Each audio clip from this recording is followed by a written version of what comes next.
Welcome back to another episode of Gaming on the Block. We're pleased to be sponsored today by our favorite reptilian group, Eth Lizards. For those that haven't seen, please make sure you check them out. We'll have links in the description to the Discord. Today is an awesome episode because it is the first one after I got to meet Mona in person. Mona, we were in Miami together for the Gamers' Choice Awards. How was it? It was glorious. You know, you are real, Annie. You are real. I am real. I was like, is he real? You're real. No, honestly, it was so cool to get to see a lot of people who you always see them and their PFPs. But it was like a blessing and a curse because blessing, I'm like, oh my God, you're real. You're so awesome. I can feel your energy and you're just somebody I want to hang out with. But then the curse is like somebody will come up to you and say, hi, I'm so-and-so. And we talk all the time. And I'm looking at him like, dude, I have no idea who you are. I'm like, so I got to a point where I'm like, can I see your Twitter profile picture? Yeah. Oh, okay, I know who you are.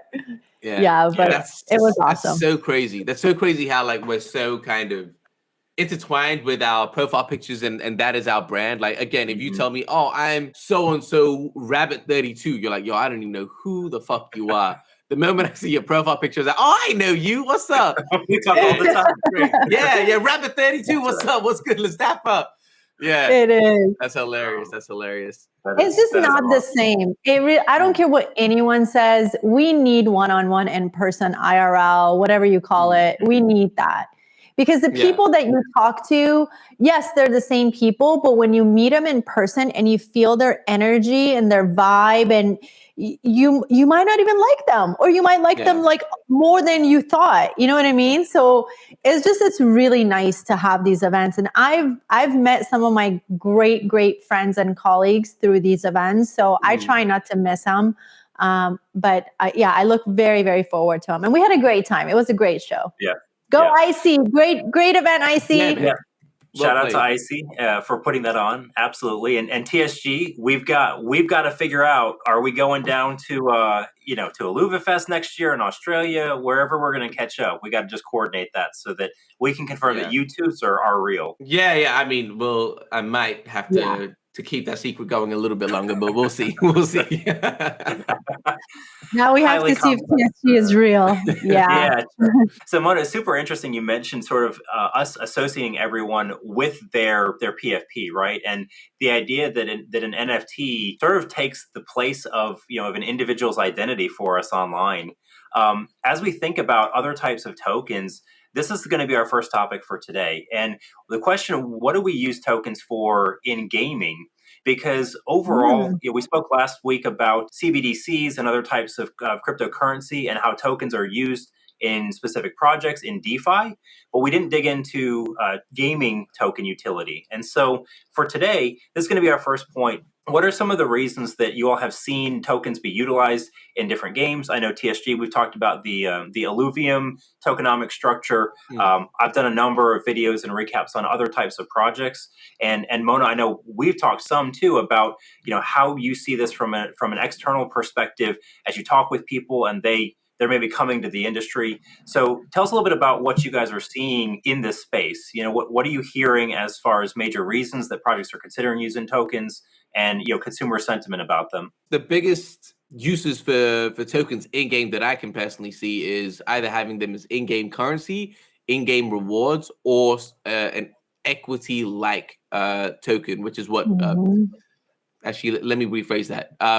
Or a governance style token, right? Something that's a part of the ecosystem, but not necessarily inside the game itself. A lot of the games that we've seen that use in-game currencies and in-game rewards with their tokens, we've seen them kind of die. No, I won't say die, but really start to go downhill after a while as it scales up, just due to inflationary issues.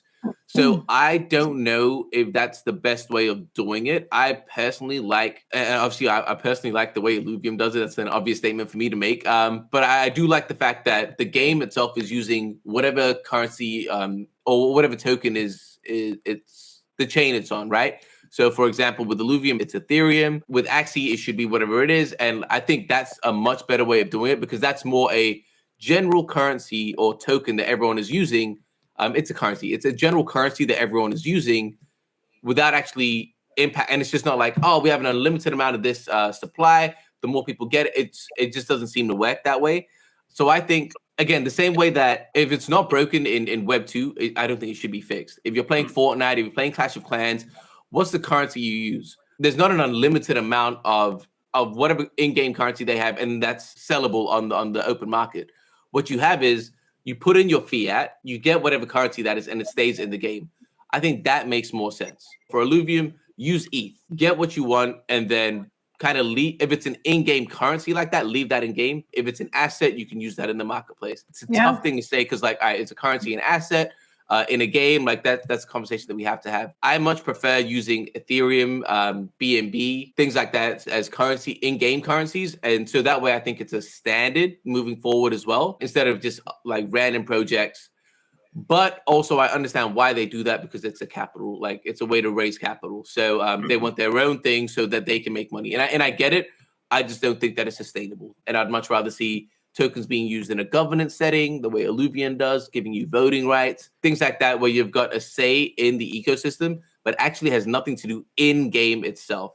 That's kind of my take. So there is a difference, like you said, between tokens in the DeFi sector and tokens in the gaming sector, right? Or one can ask, is there? Right? And that's a good argument to have. And we had the DeFi conversation, tokens and DeFi conversation last week. But first and foremost, when you look at both, to me, the number one reason you would need it is liquidity, right? Where tokens can be exchanged between players so they can buy, sell, trade assets without really relying on a centralized marketplace. There's no other way to look at that. Isn't that the number one reason in gaming as well? Or is it not, right? I always say what I love about gaming, and the reason I changed the direction of my portfolio to gaming and the metaverse was because what gaming is doing now is we're putting the fun of the game forward, right? And I think that's going to be the differentiator between DeFi and the gaming sector, because we're not force feeding hey, come here and make money. And that's another reason that we're even changing our language from play to earn to play and earn. Or play and own, any of those. So we're not saying come here to earn. We're saying come here, have fun, enjoy this wonderful game, and you have an opportunity to earn, right? Yeah. Some of these language is going to change in this sector as well. But at the end of the day, you need money, you need liquid to build your game. So liquidity is definitely one. I would say community engagement. Players are going to feel more invested in the game when there is a token. Also, monetization. Tokens can be used to generate revenue for developers. I mean, you need tokens for all of those things, but we don't want to advertise it that way. I think it's very important how we advertise the tokens themselves, right? Because there's just like there's pros, there's cons too. I think we all know that most gamers hate the complexity the tokens bring. That's why for the longest time ever to date, gamers hate Web3 games for that reason. They don't want to deal with crypto. They don't want to they want to just play a game and have fun. They don't want to lose money. They don't like the volatility, and they don't like the regulations. And frankly, we still don't know what type of regulations are going to be applied on these tokens. And as a matter of fact, I was interviewing Clinton Donnelly, who is one of the very few tax experts in this space last week. And I asked him, I said, how is it going to work with in-game economies and the earnings in these metaverse environments, and for US citizens having to report on that, right? And nobody's thinking about that. Because everybody who is in the metaverse, now if you're in a DeFi sector, everybody's thinking about it, right? But nobody in the metaverse is thinking about taxes, nor would they want to. I don't want to play a game and think I have to file taxes on all my in-game assets. Are you kidding me? And then the reason I started this conversation by saying there is a difference. Is there a difference?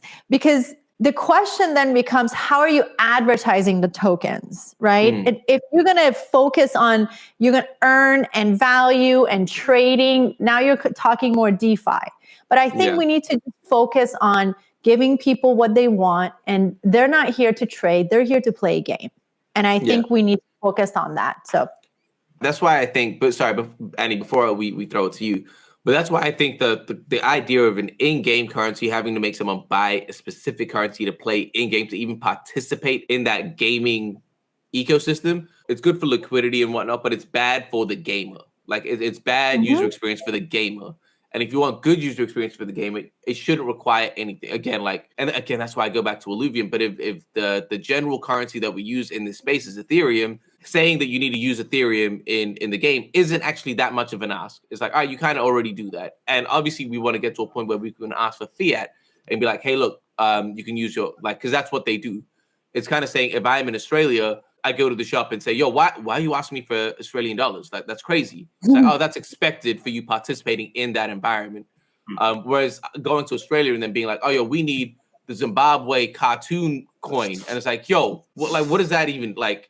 It just puts me off even wanting to go back to that shop when I can go to the next store that's going to accept my Australian dollar. Do you get what I'm trying to say? So the games that are going to accept like the native kind of like general currency, it's gonna win that way because it's just, again, I go back to the conversation we had last week. Convenience. It's convenient. That's what gamers especially should. The general consensus wants that, but I mean, gamers especially are not out here trying to do this and that just to play a game. That's absurd. But yeah, Annie, what's your take on all of that?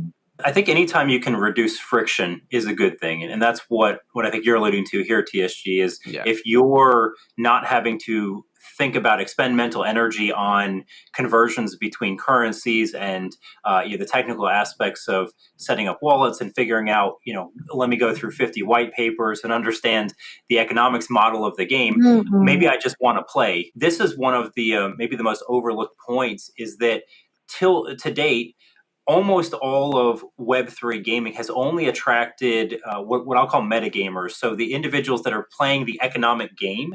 And I like to explain this using a game that almost everyone in the world has heard about in World of Warcraft. And so the metagamers were the ones that were standing in front of the auction house. They had 50 different bots that were calculating prices and spreads and what day of the week do I want to buy this particular item on.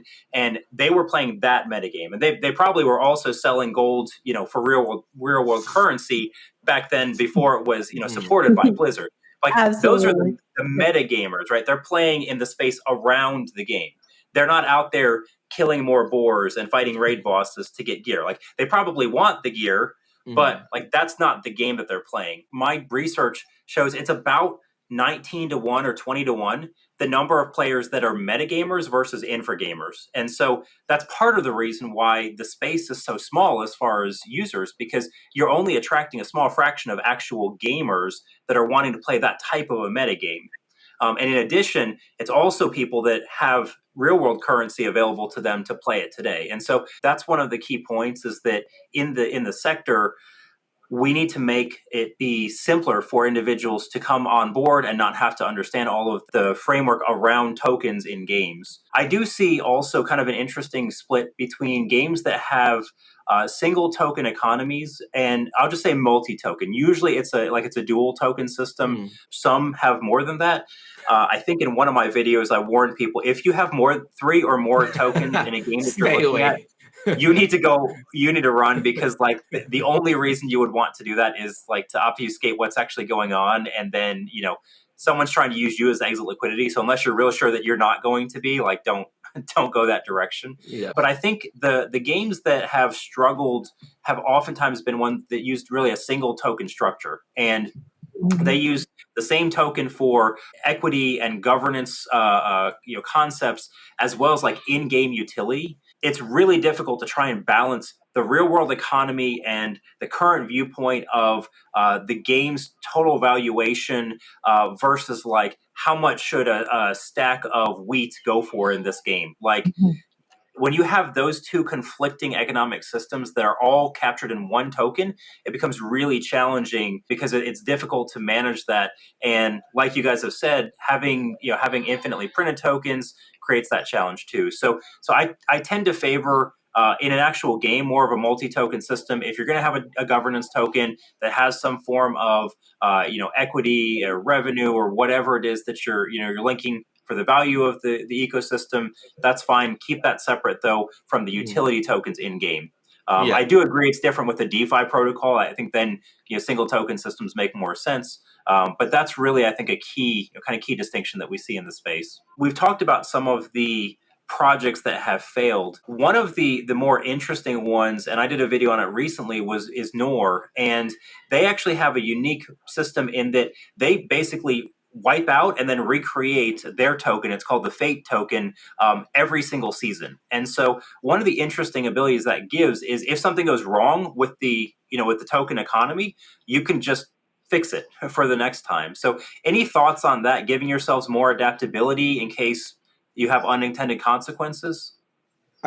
What do you mean by they wipe it? So let's say that I hold some, and then what they just wipe it, and what I have is gone. Is that what happens?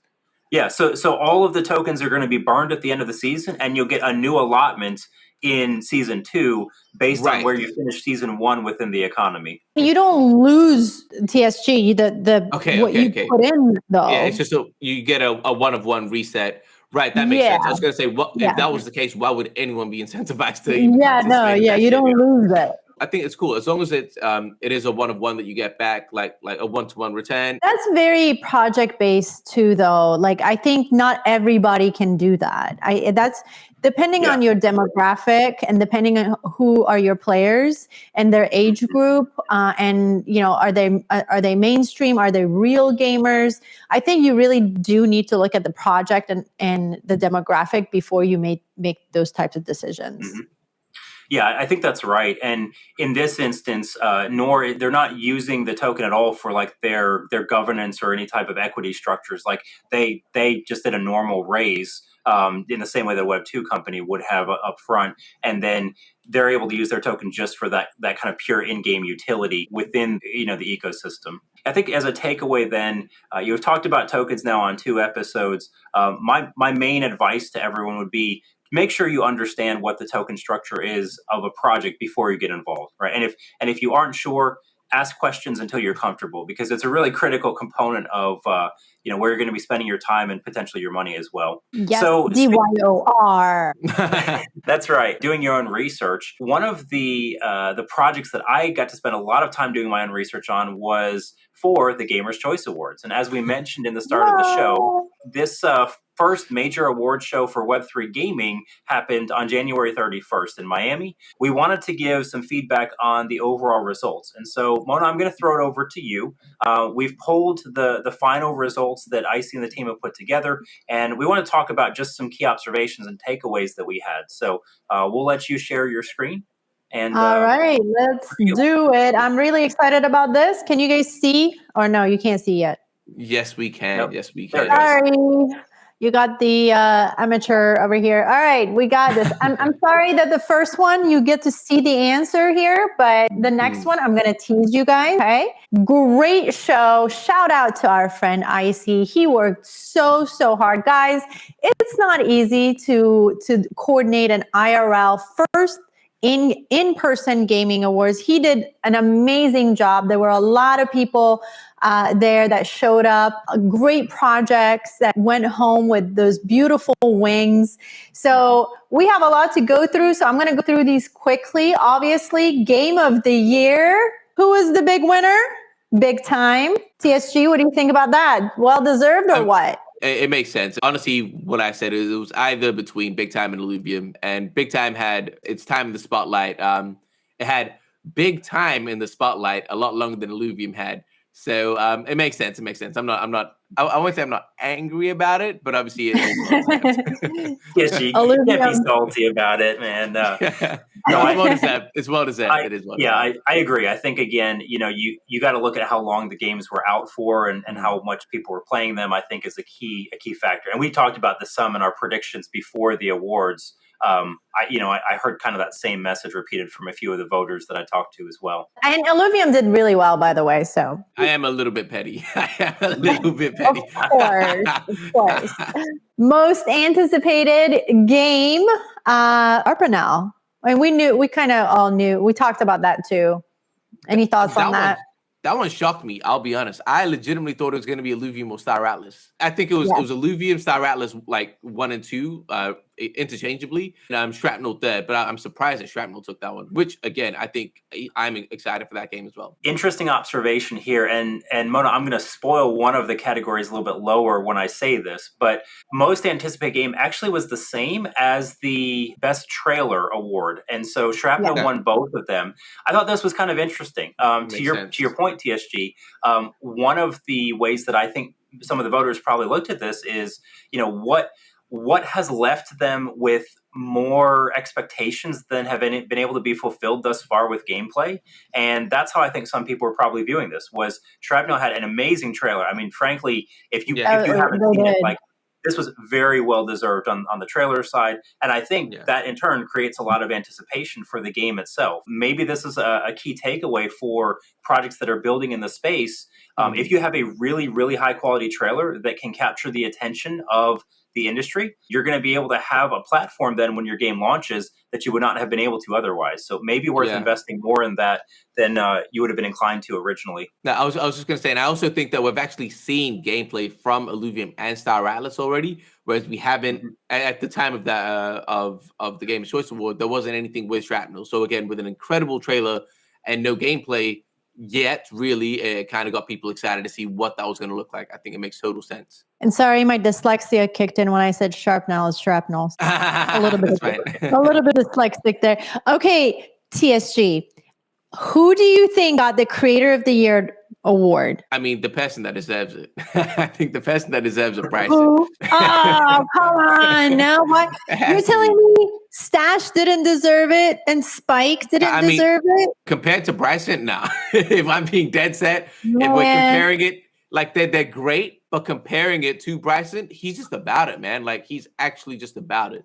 Like, I've spoken to him, and, like, this is his life. Like, this is all he thinks about, all he does. And just, I know some of the stuff that he does behind the scenes, and even just, like, the way he moves in the space is very, very different from any of the other guys. And it's like, he has nothing but my respect. He is a different breed of person when it comes to this stuff. Somebody in backstage said he was the Michael Jordan of what he does. Would you agree?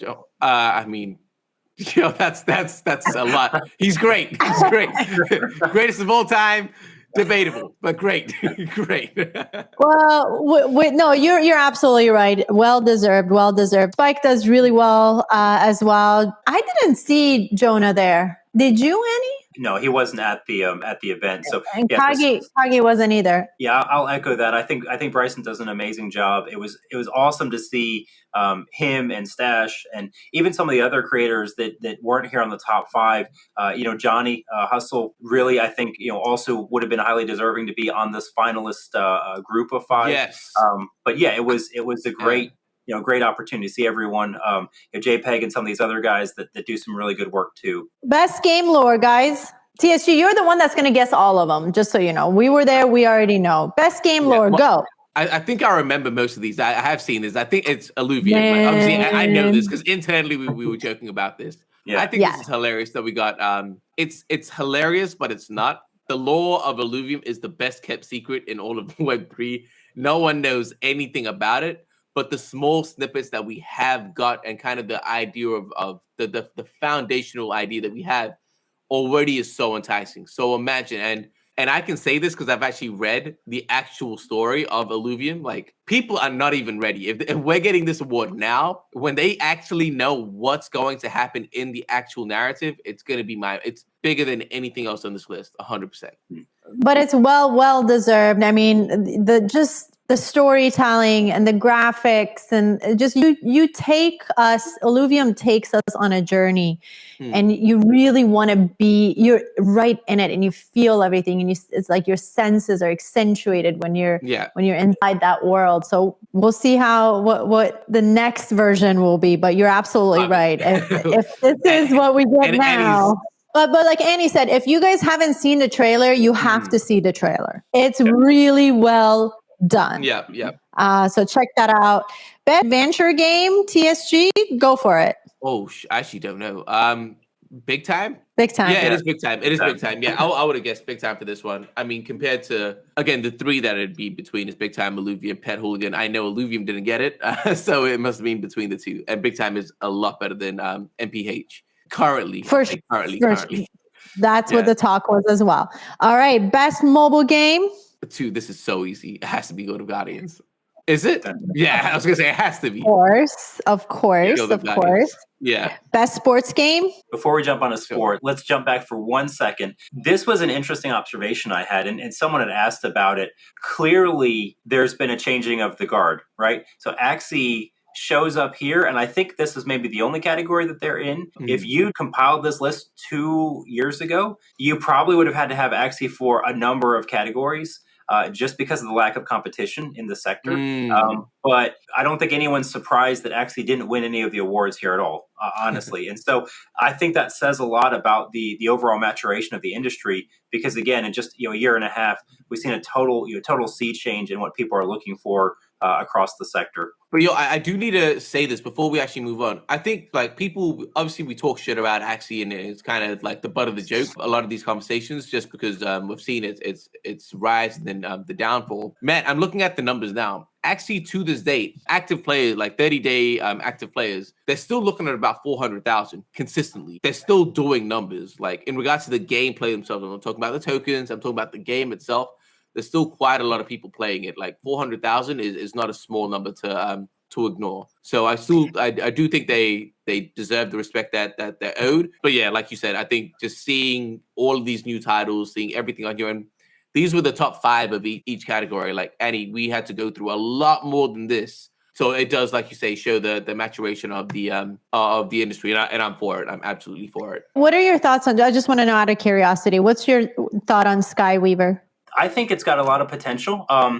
I am interested to see a little bit more of the gameplay. I think it's still early days for them, but it's one that I would keep an eye on. The rest here, I would like to say that probably Skyweaver and Guild of Guardians have the most potential upside at the moment, with what I've seen, and so GOG was well earned for this particular category. I also am interested because I would venture a guess that if and when we have the second edition of the Gamer's Choice Award this time next year, you might see no repeats on this list of a top 5 in the mobile space, or you might see some of these. But if we do, I would say Skyweaver and Guild of Guardians would probably be the 2 most likely to still be on the top 5 in a category in 2024. Moving on, best sports game was Sorare, and that makes sense. I did a few reports on that this past year, and they did a lot of collaborations and just a lot of deals. They had a deal with Messi, and they did a lot of soccer stuff. So they were very, very active, and I feel like that was well deserved. Yeah, they took the Supreme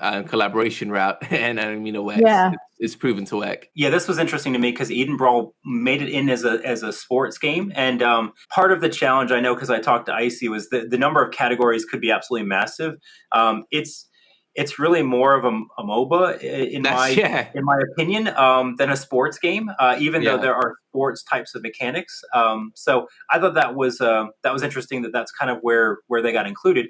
But it also says a lot, I think, about the potential in the sports genre here, that there really aren't very many sports games yet in Web3 gaming at all, and that like we're kind of reaching to find a MOBA that has sports elements rather than actual sports, sports games themselves. If I'm being honest, my prediction, I'm going to go back to predictions, but my prediction is that sports games in Web3 are going to be the last games that we see, just because the competitors that we're against in Web2 are just, you're talking FIFA, you're talking 2K, you're talking Madden. Like, why would anyone try another sports game? And again, like Pro Evolution Soccer, people are sick and tired of FIFA, and they're still playing that game year on year. Like, it's insane. So I think they've kind of got a really, really strong hold. And unless the product in Web3, and they've had years to perfect their product to a point where they can just make minor changes and people are okay with that. For a Web3 game to even get even close to the quality of that is going to take some time. But think about this, just to paint a possibility. Imagine if you could play a game like FIFA or like an NFL or Major League Baseball or similarly branded. As you played, you actually were in a legitimate season and or tournaments along the way that had real prize pools behind it with real world dollars. Absolutely. And again, you the idea the is players great, and you could actually trade them, right? Like all of a sudden, huge potential. They're doing that as we speak. I mean, US Open, you could participate in that type of trading. I think that's going to be huge. The metaverse side of this, that at some point will collaborate together and come together, is huge too. Bringing your game into the metaverse environment and connecting it to events, that's huge.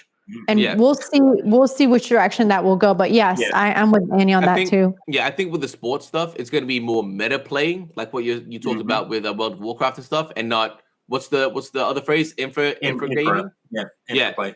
Yeah, infra play. So I think it's going to be meta play with sports, and like you say, more trading and things like that with what Sora is doing and building up your team, fantasy stuff, rather than the actual game itself of, let's actually play a game of football, let's actually play a game of basketball. I think that's time away. This is more of a U.S. maybe relevant comment.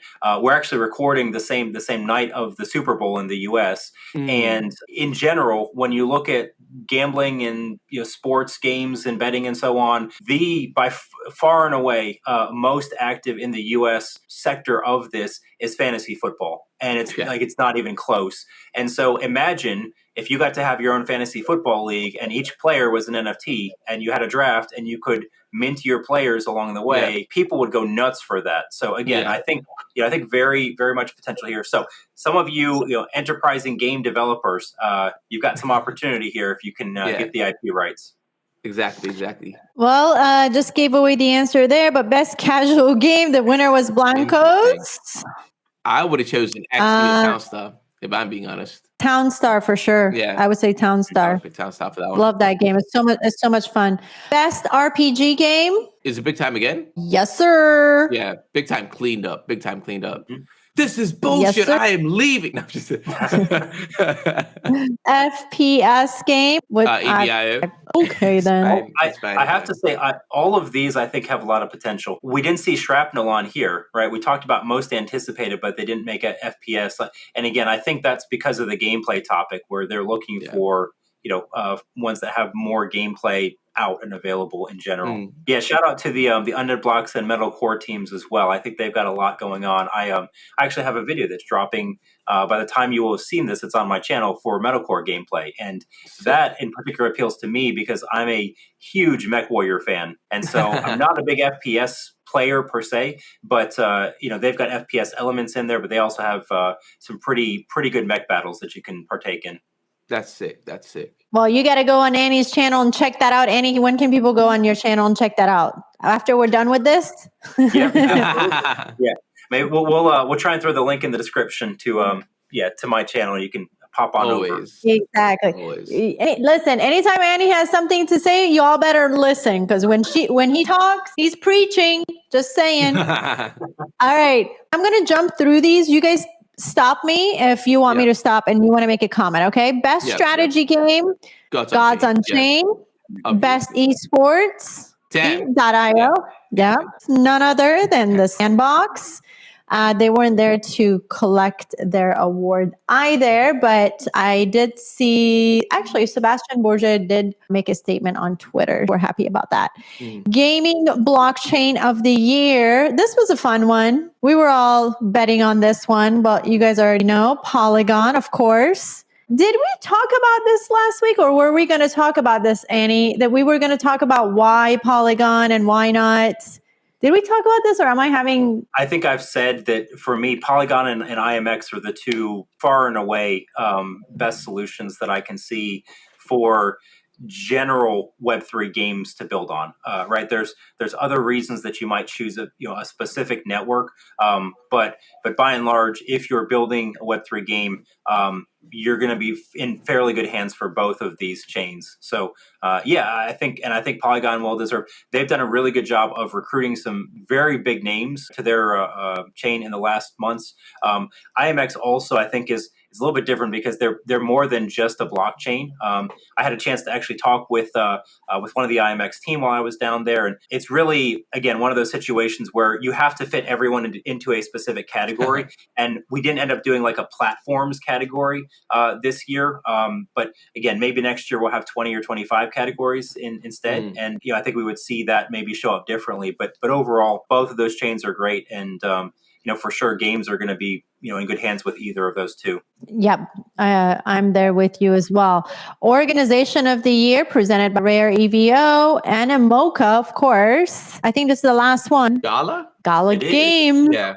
Gala Game. Yes. I think just the sheer number of stuff that they're putting out is pretty absurd. Yeah, and I think that's what they were looking at too. I mean, Gala Music, Gala Voxel, Gala Games, Gala. Yeah, I don't know anymore. The head of Gala. I mean, it makes sense, right? He's got that experience with the Facebook side of things as well, and he kind of knows what the market wants and how they're going to respond to things like this. So, I mean, yeah, he's playing from experience here, and I think it's showing. And you have it, ladies and gentlemen. Those were the results for the Web3 Gamers Choice Awards. Congratulations to all the winners who took home a set of beautiful golden wings, which I wanted to steal the one from the Sandbox. I'm still holding it hostage because I really want Sebastian Bourget to have an interview with me. So I'm holding it until he comes and gets it from me. Okay, so all of our Gaming on the Block fans, start tweeting at Sebastian as soon as you see this video. Mona needs an interview, all right? So we're going to see how many of you are truly loyal fans for us here. I'm serious, yes. I'm not giving up those wings until I get an interview with Sebastian. So you guys help me out. Thank you. All right. All right, and I'm going to toss it over back to you because we have one more topic to still cover. That's right. Thank you, Mona, for sharing that. Definitely exciting event. Yes, so all of those games and studios are building. We're recognizing them because they're Web3. But our last topic for today is asking the question, does it matter if we're really highlighting Web3 or not for these games? Maybe more likely that games that will have success are hiding some of the Web3 elements, and players are just playing. And when they find out that they actually have ownership of their assets, it's more of an added bonus for them as opposed to that being a core part of the value proposition. Now, what's your take on this? Obvious or hidden? Yeah, I think it's super obvious. And it's funny that you actually were having this conversation today. I was on an AMA yesterday, and we had a similar kind of conversation. The feedback that we always get is, real gamers don't like NFTs. Real gamers don't like Web3. They don't like crypto. If you listen to those sentences, they don't like NFTs. They don't like the vocabulary that they're using.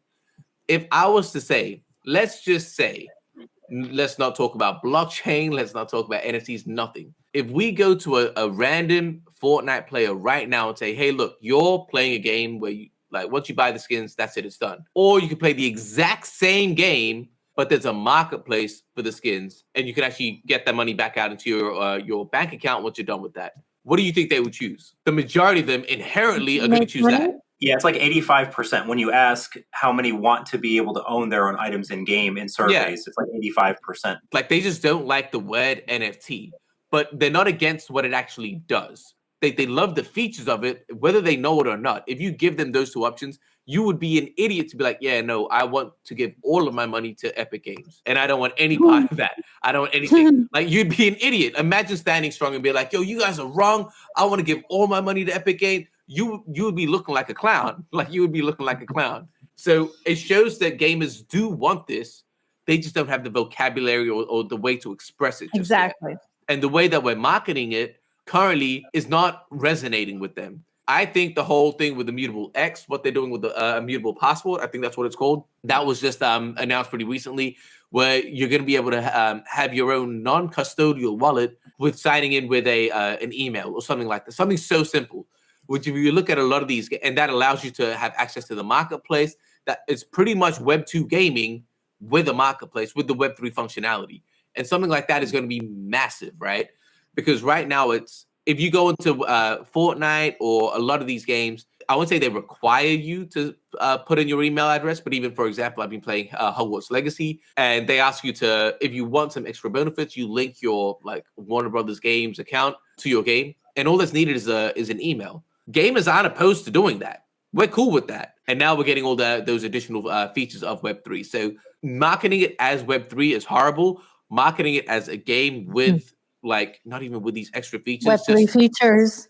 Just like, yo, you can do this. It's not even Web3. I don't know if it's Web3 features. It's just like a step forward. You want progress, right? You want progression in life. You don't there's a reason we're not still playing fucking 8-bit games. I mean, like the pop culture games. There's a reason that Hogwarts Legacy isn't 8-bit. We want to move forward, and this is the next step. Whether we use the words NFT, Web3, all of that shit, it doesn't affect me because I'm a little bit more open-minded about it. But for those that are super against it, they're not against the features, and we need to figure out. Even it sounds crazy, Annie, and even like you're like, oh, they're not against ownership. Even the idea of ownership, like the word ownership, I don't know. I think it triggers people. I don't like. It does. It's just like, do you want to? I just want to sell it. Like, do you want to mock? I don't know. Like, even that might not be the right answer. And I'm kind of just spitballing, but you get what I'm trying to say is that we need to find a way to like really convey that we need to be, this is what I've realized. We don't have a lot of actual good salespeople. And I mean, like, there's a lot of scams in crypto, but we don't have a lot of good salespeople. Web3 sales force. Because that's what a good salesperson does, right? He identifies that this is what you want, but you don't know it yet. I need to make you realize that this is what you want. That's what a good salesperson does.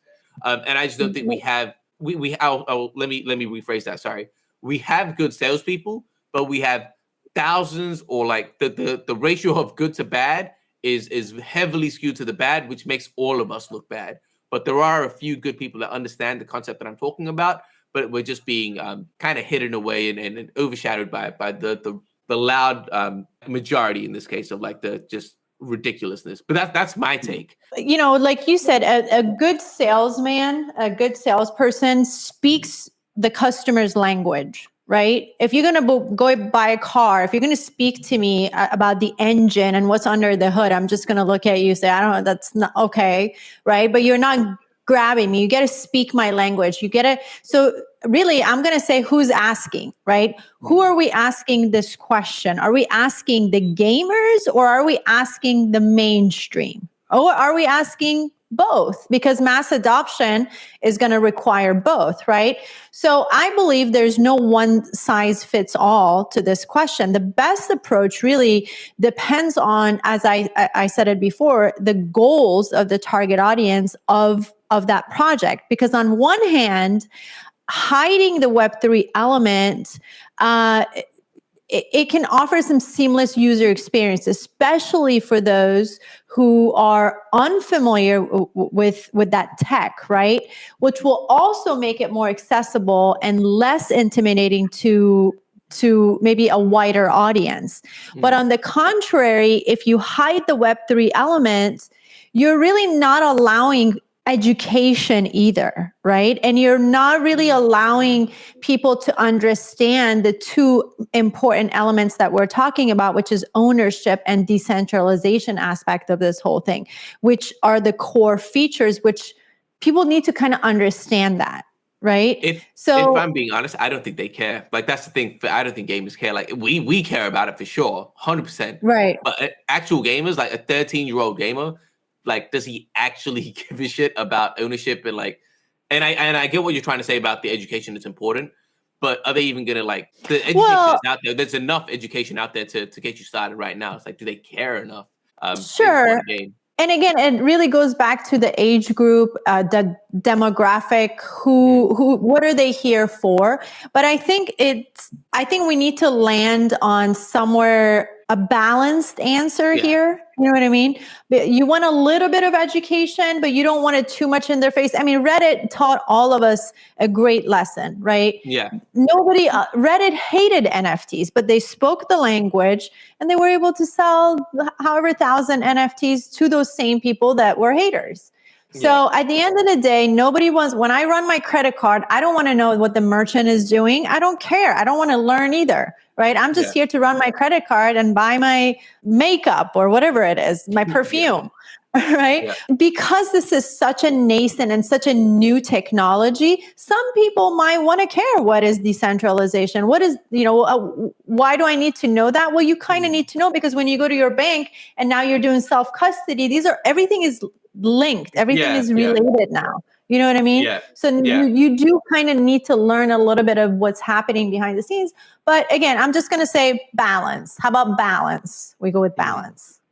Yeah, I think having transparent tech is going to be critical across the board, right? So users care about features. One of my absolute favorite sayings, and this comes from my tech background, is remember the UI, the UX is the product to the customer. It does not matter what's going on underneath the hood, but what the user is experiencing is the only thing that matters, right? And so that's for sure a key point in terms of the infrastructure that needs to develop within the space. What I would say also is I think that there is room for games in Web3 that approach this from 3 different angles. The first one is basically full transparency. You have no idea that you're playing a Web3 game whatsoever. It's just a good game. And oh, by the way, you own your own skins. Oh, you own your own character, you own your own weapons, whatever. And if you want to sell it, it's just a marketplace. And like there's no knowledge that it's actually crypto underneath the hood unless you really want to go down that rabbit trail. And I think there's room for that. And that by itself is just a nice feature that most players clearly want. And they say that they want as well. So I think games that approach it that way will definitely be able to succeed. I think games that go in the other direction, Illuvium's a good example here, where you're really using that core ownership model as a key element in the economy and in your pitch for why this game is better. Like you can go out and collect alluvials. Like, yes, it's a fun game. And yes, there's a free to play aspect that we can attract people. But at the end of the day, if you have this ownership aspect and you're really building it up and saying like, this is a very different style of game that's only possible because of the Web3 tech, I think those can be successful also. It will take a little bit of time for people to understand and for those friction points to be removed. And then the third is games that really give people kind of an option of both. And they say like there's a Web3 side of the game and then there's like a totally non-Web3 side of the game that you can play and have sort of full, maybe just fiat processes. I think all 3 of those will be able to succeed.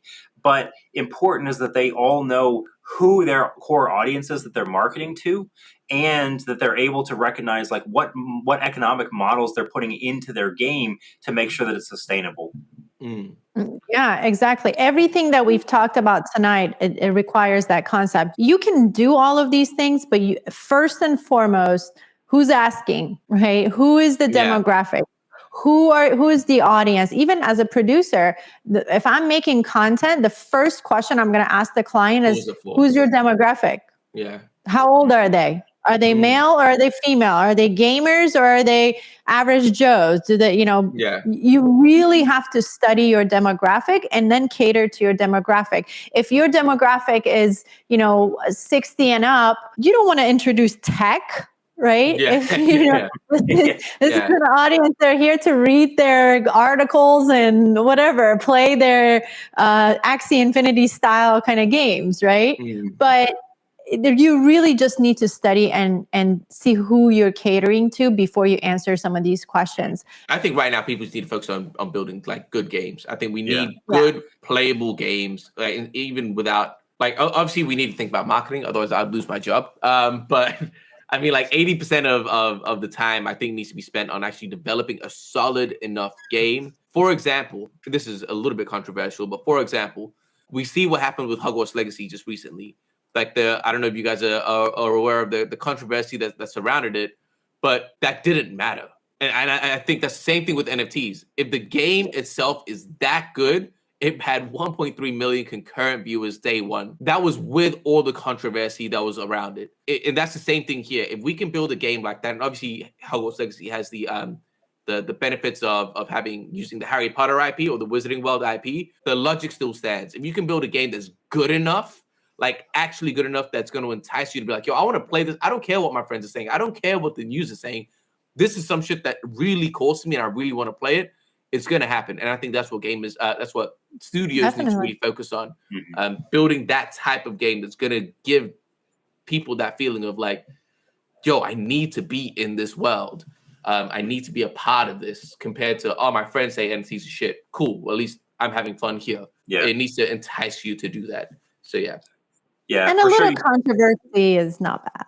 Oh man, it's great marketing. Yeah, absolutely. For sure, you can't really get too wrapped up in the tech because again, people don't understand tech. I mean, how many things that you use in your everyday life do you understand? Could you build a toaster if you had to? Like, tell me how a microwave works. Tell me how your fridge works. Instructions. Device. We don't even read instructions anymore. Yeah. I don't even read instructions to put together a table. Are you kidding me? No way. That's right. But interestingly enough, like we'll take a lot of the key terminology from new tech, and it just becomes part of the mainstream vernacular, right? Like in the late 1990s, if you talk to someone about an IP address, like they would have no idea what that was. But like everybody knows now. Like if you have the internet available to you, like you've heard of what an IP address is. Now maybe you don't have any clue what's going on behind it and DNS structures and what's TCP mean. Like that's fine. That's all kind of in the back end. But like those terms become mainstream over time when the user interface becomes simple enough that you don't have to know a lot about what's going on behind it. You just know what it's doing for you functionally. Agreed. Absolutely. We're on our way though. We're on our way. We're getting there. We're getting there. And we're very early. And so we invite everyone that's listening to us today, stick around.